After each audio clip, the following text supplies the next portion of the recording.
So we had the weigh-ins for the last crescendo today, and I want to talk specifically about Joseph Parker and the weight he came in at. I'm not going to talk about Bacody's weight because, well, we don't know it, quite frankly. If I had any doubt about picking Parker to win this fight, the fact that Bacody is currently travelling to Riyadh, so he'll weigh in later, that kind of tells me everything you need to know. That literally he's missed the weigh-in, and he will literally be in Riyadh for 24 hours. So yeah, it's not ideal for Martin Bacody to say the least. But let's talk about the weight Joseph Parker came in at. Now, before I talk about it, I want to point this out, right? So in his last fight, which was about a year ago, he was 247. Now, by his standards, that's pretty heavy.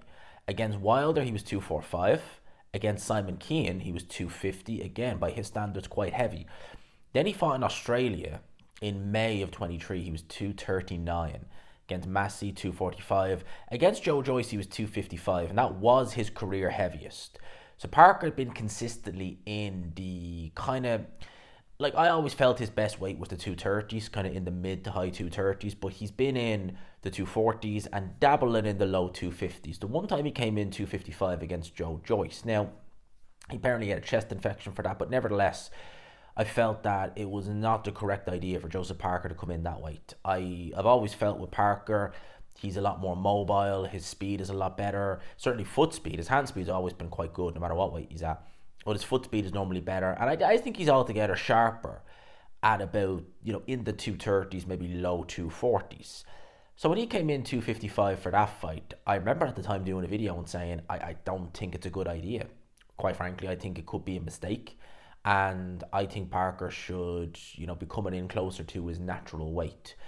That was 255. He's weighed in at a career heaviest 267 pounds.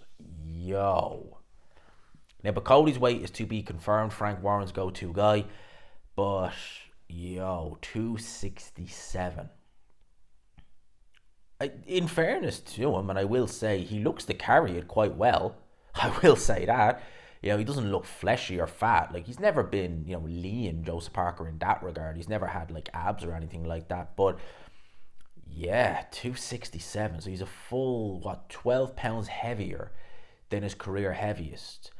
How much was he again in the Zhang fight? I think he was like 240, 247. So he's a full 20 pounds heavier than he was when he fought Zhilei Zhang.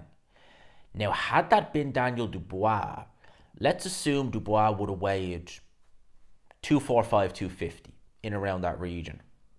Dubois would have been going in there quite sizably smaller. He would have been going in at the very least, 15 pounds smaller than Joseph Parker in terms of body mass and size. Crazy.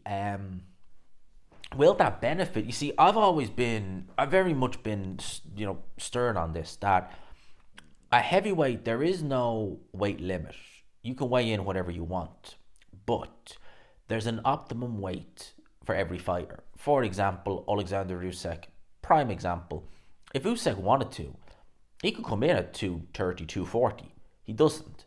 He weighs 222, 223, and he's been doing that for the last couple of years. I know when he first moved up, he was in the two teens, but he's been at that weight ever since.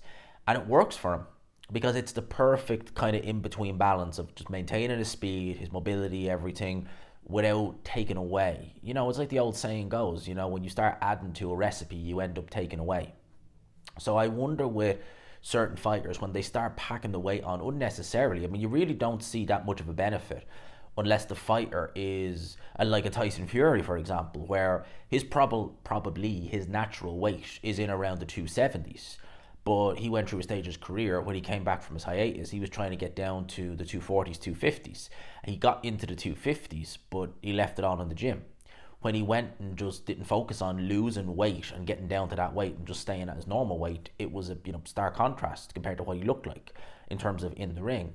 But that's different. That's someone actually fighting at their regular weight and not trying to lose weight unnecessarily.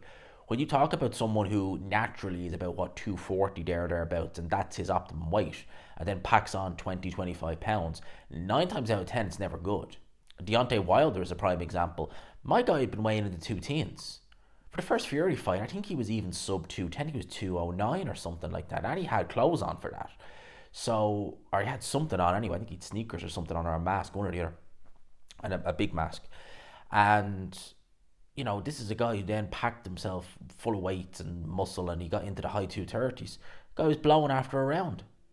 It just, you have your optimum weight. And I wonder, is Joseph Parker gone over that, way over it? If it had been there against Dubois at that weight, I would say he gets knocked out. I would still pick Dubois. I'd say he gets knocked out. He gets knocked out probably in 5-6 rounds.